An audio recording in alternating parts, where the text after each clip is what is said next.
जी इस ज़माना अलग हो गया है कि भगवान से भी लेन देन का मामला चल रहा है कि आप मेरा ये काम कर दो तो ये हो जाएगा, और काम एक भी नहीं हुआ तो भगवान बदल ले कि वही कहीं और माथा टेकते हैं, यहाँ तो काम हो नहीं रहा। तो ये भक्ति नहीं होती।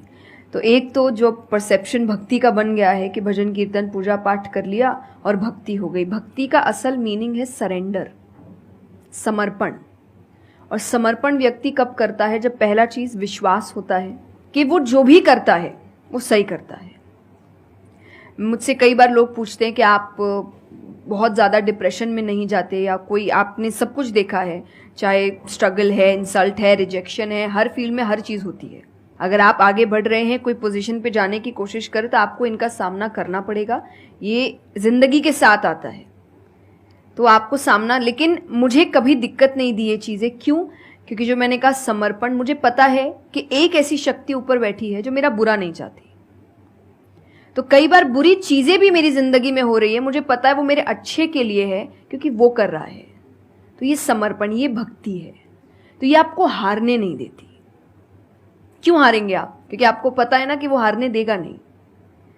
तो आप अपने आप गिरे, आप फिर उठेंगे कि नहीं भाई अभी गिरना शायद ज़रूरी होगा, उसका इशारा है, इसीलिए चलो फिर उठते हैं, फिर आगे बढ़ते हैं। तो अर्जुन ने भी जब समर्पण की बात गीता जी में आती है, तो कई लोग कहते हैं कि धर्म का मतलब होता है अंधविश्वास। नहीं, क्योंकि अगर अंधविश्वास होता, अंधविश्वास में क्वेश्चन करना अलाउड नहीं होता आपको। गीता अगर सिर्फ भगवान की बात होती तो 2 पन्ने में खत्म हो गई होती। ये दोनों के बीच की बात है, जिसमें अर्जुन ये जानते हुए कि सामने कौन खड़ा है, क्वेश्चन करने के तो कोई सवाल ही नहीं था वहां पर कि भगवान लड़ने बोल रहा है, क्या क्वेश्चन करना। पर उसने कंटिन्यूअसली क्वेश्चंस किए हैं, पर उसका भी नाम आया था समर्पण, कि वो समर्पित होकर क्वेश्चन कर रहा था कि ये जो खड़ा है ये मेरे हर सवाल का जवाब जानता है, ये मुझसे कभी कुछ गलत काम नहीं कराएगा। लेकिन इसका मतलब ये नहीं कि मैं अपनी जिज्ञासा बाहर नहीं निकालूंगा, मैं अपने क्वेश्चंस पूछूंगा। तो भक्ति का अर्थ यही होता है कि पहला निष्काम होता है। क्या फायदा मत ढूंढिए कि मेरा काम नहीं हुआ तो भगवान है ही नहीं। भाई भगवान कहाँ है? भगवान होते तो ऐसा होता क्या? वो तो इंसान है, इसीलिए ऐसे हो रहे काम। भगवान ने तो सबको देखे, बच्चा तो मासूम ही होता है, बड़े होके खराब हो जाता है। कोई बच्चा गलत आपने देखा है क्या? छोटा सा बच्चा ही डॉन बनने के बारे में सोच रहा है, वो तो बच्चा ही होता है, मासूम होता है, सच्चा होता है। तो भगवान इसलिए कहते बच्चे भगवान का रूप है, क्योंकि वो एकदम प्योर होते हैं। बड़े होने के बाद हम काम खराब करते हैं और नाम फिर हम भगवान का देते हैं, क्योंकि हमको इल्जाम लगाने के लिए लोग चाहिए। ये फेलियर्स के लिए भी, आप फेलियर्स के लिए भी हम कहते हैं मेरा काम अच्छा नहीं था, मेरा समय अच्छा नहीं था, मुझे पेरेंट्स ने सपोर्ट नहीं किया, मेरे पास ये नहीं था। वरना अगर देखा जाए इन्हीं सिचुएशन में कई लोग हैं जो काम करके आगे बढ़ जाते हैं। तो करने वाला तो कर लेगा, नहीं करने वाला इल्जाम लगाएगा। तो वो इल्जाम अभी हमें ऐसे दिखता है, एक ऐसा कोई है जो सामने तो खड़ा नहीं है, भगवान लगाओ इल्जाम। एक फोटो है ना इंटरनेट पे कि भगवान खड़े, छोटी बच्ची खड़ी है, छोटी बच्ची के हाथ में एक टेडी बेयर है, तो भगवान वो मांग रहे हैं और वो बच्ची बोली मुझे बहुत अच्छा लगता है, मुझे नहीं देना। उसको नहीं पता कि भगवान के पास पीछे एक बड़ा सा टेडी बेयर रखा है और भगवान उसको कह रहे कि बस दे दो और मुझ पे विश्वास रखो कि वो दे दो छोटी चीज जो तुमसे, आपको वो बुरी लग रही है उस वक्त कि मेरे साथ गलत हो गया या मेरा छोटा काम नहीं हुआ, मैंने तो इतनी पूजा की थी, इतना काम किया था। शायद तुम उस काम के लिए नहीं बने हो, तुम और बड़े चीज के लिए बने हो। तो निष्काम क्या है कि आपकी भक्ति निष्काम है, स्वार्थ से नहीं बनी है, तो भक्ति आगे बढ़ेगी। दूसरा सरेंडर, कि मेरे हर सवाल का उत्तर सिर्फ उसके पास है। तो ये 2 चीजें भक्ति बनाती, 2 चीजें जो भक्ति में। तीसरा हम जब करते हैं सत्संग, जो उन्होंने कहा सत्संग का एक सत्य के संग। तो सत्य कौन है? जब हम शास्त्रों में देखते हैं, सबसे पहला श्लोक जो श्रीमद् भागवत में आता है वो भगवान का स्वरूप बता रहा है। उसमें है सच्चिदानंद रूपाय। सच्चिदानंद का मतलब होता है 3 चीजें मिलकर बनती है, वो है सत, चित और आनंद। जो ये 3 चीजों को जीवन में समझ लेगा सही से, उसने भगवान को समझ लिया, क्योंकि भगवान का रूप ही सच्चिदानंद है।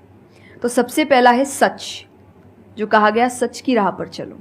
जो हम ये एक्चुअली आपने एग्जैक्ट वर्ड उस वक्त बोले, मैं अपनी कथा में भी कहती हूँ कि आजकल हम इतनी छोटी छोटी बातों पे झूठ बोलते हैं कि हम किसी से मिलने जा रहे हैं और हम घर से भी नहीं निकले, अरे 5 मिनट, अरे सिग्नल पे खड़ा हूँ, अरे बस पहुंच गया, अरे क्या हो गया। वो 2 बातें तो सुनाएगा ना सिर्फ कि तुम समय लेकर नहीं आए, पर हम इतनी इतनी सी बातों में झूठ बोल रहे हैं।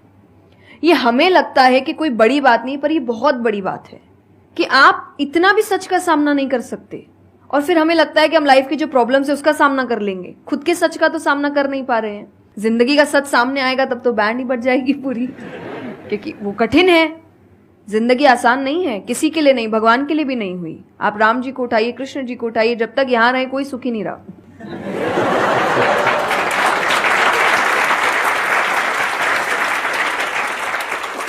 तो सुखी तो कोई नहीं रहा यहां पर। आपको सुख खुद ढूंढना पड़ता है, आपको अपना जीवन खुद निकालना पड़ता है अपने चॉइसेस को लेकर। तो इसीलिए पहला सत है। दूसरा चित है, अवेयरनेस। हम अवेयर नहीं है चीजों को लेकर, हम इग्नोर करते हैं। अवेयरनेस और इग्नोरेंस ये ऑपोजिट्स हो गए, कि आप कोई भी चीज आपको समझ नहीं आ रही है, नहीं है। मैं अधिकतर नास्तिक लोगों को आप देखिए, उनको अगर पूछे ना भगवान को मानते हैं, तो उनके पास एग्जैक्ट रीजंस नहीं होते कि क्यों नहीं मानते।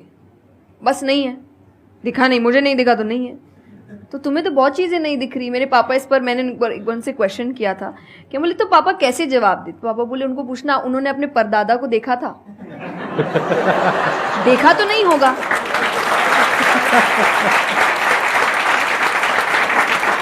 सुना है, दादा से सुना है, पापा से सुना है कि थे, मैंने तो नहीं देखा, तो मैं बोल दूं वो थे ही नहीं। कुछ तो सच्चाई होगी, उसको ढूंढने की कोशिश करो।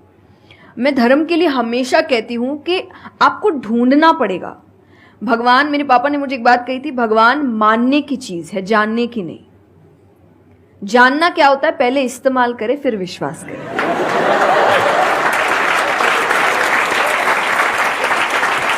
कि पहले देखेंगे है कि नहीं है, फिर बताएंगे। तो वो तो भगवान है, वो कहेंगे देख मैं भी घुमाता हूं। वो भगवान है भाई। उनको अगर आप बोलोगे कि मेरे सामने आ, मुझे दिखा तू है कि नहीं, तो बोलेंगे घूम, नहीं दिखाता, कभी नहीं हुई, नहीं जा। तो भगवान मानने की चीज है, मानो वो अपने आप जना देंगे वो कहाँ है। तो भगवान के लिए माना गया कि पहले आपको मानना पड़ता है, दैट इज सरेंडर, कि मैं मानता हूं, मैं इसीलिए पढ़ रहा हूं। अधिकतर लोग अभी पढ़ क्यों रहे हैं, जान क्यों रहे, गलत साबित करने के लिए। और दुनिया के लिए भी, आप किसी भी चीज को जानने की कोशिश करो तो सिर्फ एक खाली दिमाग से जानने की कोशिश करो, अपने दिमाग से नहीं कि मुझे गलत साबित करना इसीलिए पढ़ता हूं चलो। तो फिर आपका दिमाग सीधा उस गलत बात पे ही जाएगा कि देखो मैंने तो बोला ही था गलत है। और उसके आसपास कितनी अच्छी बातें लिखी होगी आप देखेंगे नहीं, पर आपको जो बस साबित करना है, आप उस लोग सुनते भी आजकल इसीलिए है। मैं कथा में एक बात कहती कि बस आजकल कथा ही बची है सुनने वाली चीज, वरना आप कहीं भी दो लोगों को देखिए वो बोलेगा मैं बोलता हूँ, नहीं मैं बोलता हूँ, नहीं मैं बोलता हूँ। दुख देखिए किसी के, प्रॉब्लम्स को एक बोलता है अरे मेरी जिंदगी अच्छी नहीं चल रही, अरे मेरी उससे भी खराब है। आप किसी से मदद भी कहाँ मांगेंगे कि वो एक दुख सुनाओ वो 4 सुनाता है, तो क्या ही मदद मांगे कि तो मेरे से दुखी है, तू मेरे से और 500 रुपए रख भाई।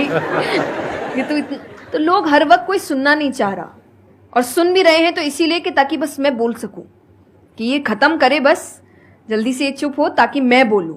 तो ये बंद करिए। भगवान ने अर्जुन की पहले पूरी बात सुनी थी, एक बार भी बीच में इंटरप्ट नहीं किया, उसकी पूरी बात सुनी। क्यों? तभी वो आंसर ठीक से कर पाएंगे। अगर आप बीच में हर चीज में इंटरप्ट करेंगे, लोगों के ओपिनियंस में इंटरप्ट करेंगे, तो आप उनकी बात को नहीं समझ पाएंगे। जितना सुनेंगे उतना सीखेंगे, क्योंकि बोलोगे तो वही जो आता है, पर सुनोगे तो कई बार ऐसी चीजें पता चलेगी जो नहीं पता, जो नहीं आता है। आते हैं देखिए, और आनंद का मतलब एक्चुअली परमानेंट हैप्पीनेस होता है, जो आपको भगवान के साथ ही मिलता है, कि आपको किसी की जरूरत नहीं है, बाकी सब कुछ टेम्पररी है। और टेम्पररी खुशियों के लिए भगवान ने अर्जुन को लड़ने के लिए इसलिए नहीं बोला था कि तेको राज्य मिल जाएगा, खुशी मिलेगी, पैसा मिल जाएगा, नहीं। एक परमानेंट हैप्पीनेस थी कि मैंने अपना काम अच्छे से किया, उसके लिए लड़ो। तो जो भी काम कर रहे हो परमानेंट क्या है उसमें वो देखो, और ये आपकी सक्सेस पे भी काम आता है।